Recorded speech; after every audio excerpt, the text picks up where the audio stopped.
রাজ্যের সার্বিক উন্নয়নের শিখরে পৌঁছাতে হলে শিক্ষার জন্য সুস্থ অনুকূল পরিবেশ গড়ে তোলাই সবচেয়ে জরুরি।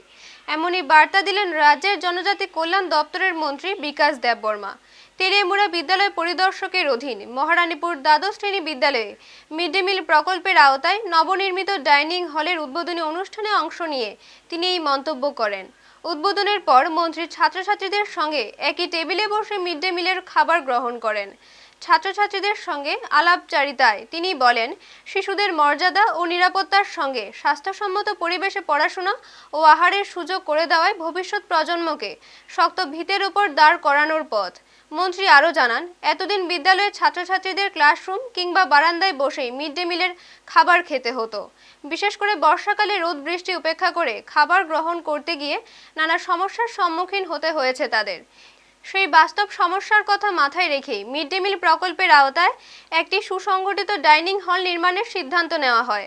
ছাত্রছাত্রী, অভিভাবক, অভিভাবিকা ও স্থানীয় বিশিষ্টজনদের উপস্থিতিতে আনুষ্ঠানিকভাবে ডাইনিং হলটির উদ্বোধন হয়।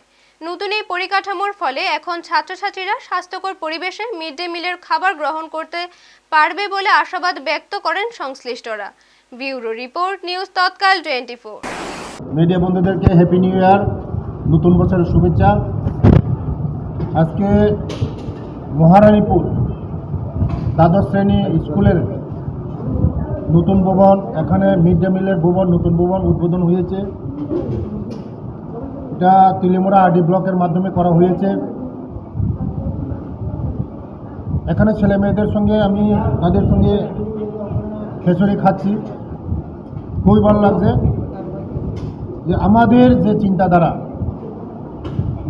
যারা গরিব শ্রেণীর লোকেরা, ট্যালেন্ট ছাত্রছাত্রী আছে, তারা খাওয়ার জন্য কেউ যেন স্কুল না আসতে পারে, তার জন্য সবাই যেন আসতে পারে স্কুলের মধ্যে, তার জন্য খাওয়ার ব্যবস্থা করা হয়। যে মোদিজির লক্ষ্য এবং আমাদের রাজ্যের জনপ্রিয় মুখ্যমন্ত্রীর যে লক্ষ্য, ছেলেমেয়েরা এসে স্কুলের মধ্যে খাওয়ার ব্যবস্থাও হচ্ছে এবং ভালো পড়াশোনার ব্যবস্থা হচ্ছে। আপনারা দেখছেন নিউজ তৎকাল 24।